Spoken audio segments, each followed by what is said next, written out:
Testimonials from the Awakened. I want to share my awakening experience. The first time it happened, I was about 8 years old. At that moment, I was weeding potatoes at my grandmother's. Suddenly, I woke up, I felt my presence, my aliveness, and asked myself, who am I and what am I doing here? But that feeling really scared me. I didn't know what it was or what to do with it.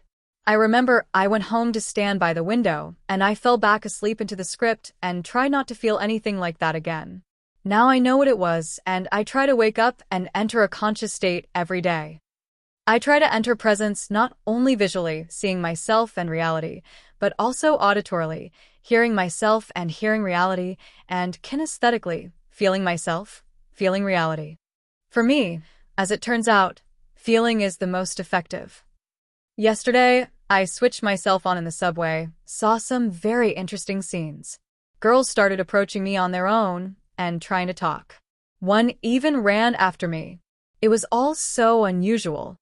Today I was at the mall, walking around like in a lucid dream, like a little light. I stood in line buying coffee. Then 2 police officers showed up, just standing there and looking at me like I was their mother, like I was their closest relative. I got a bit flustered and whispered to myself, I am me, and I came to.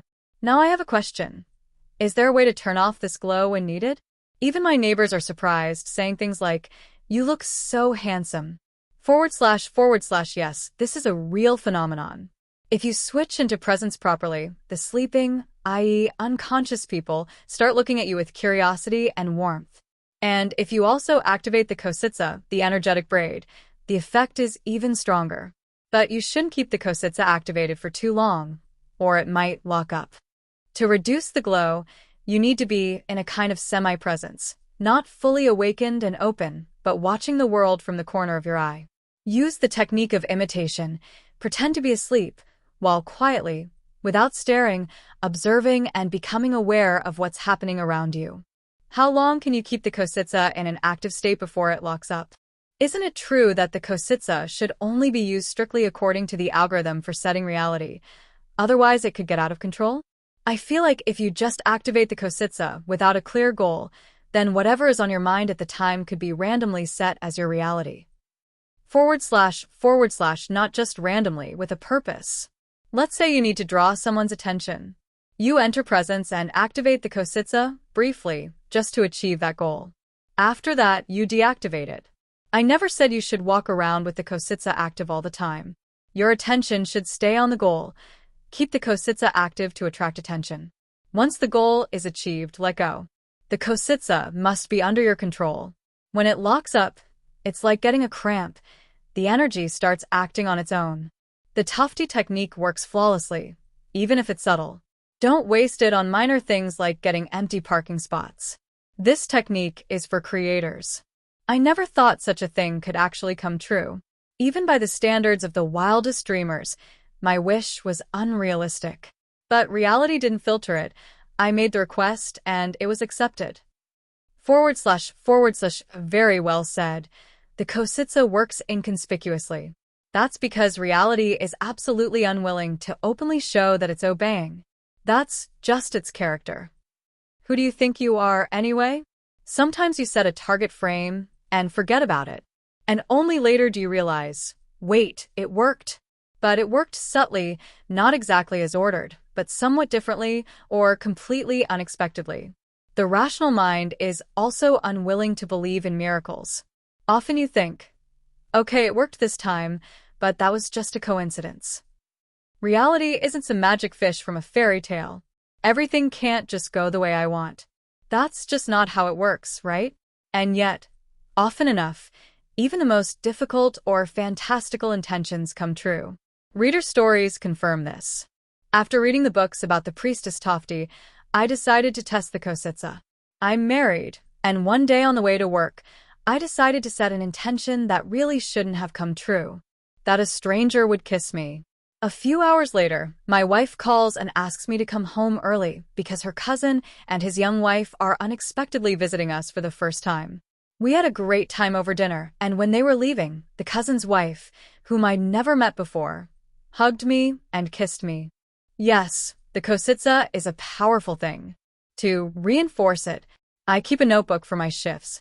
I highlight a situation, note the date and time. Then next to it, I write the date and time when that situation materialized. The time span ranges from 10 minutes to 2 weeks, but the most grandiose intention from the realm of fantasy came true a year and a half later. Recently, something interesting happened to me. A story about why you shouldn't use the kositsa when you're not in the right state of mind. Basically, I had a dream to visit Thailand, specifically Phuket. Given the current circumstances, such a trip was far from cheap. Plus, my husband and I were in the middle of construction with big expenses planned, so traveling wasn't even an option. But I didn't give up and kept doing everything the way Tofty taught. And guess what? Not only did the trip happen, but once in Phuket, we didn't even have to be frugal. It just so happened that before the trip, we managed to make good money twice. But here's what happened next. In Thailand, maybe from emotional overload, it was my first trip ever, my first time on a plane, or maybe for no clear reason, I got hooked by a pendulum. Maybe jealousy, maybe pride. And in that emotional state, I sent out a thought form. I want everyone to look only at me, not at my husband. And believe it or not, that's exactly what happened. Only it didn't bring me any joy. I got such a severe sunburn that my face swelled up terribly and turned bright red.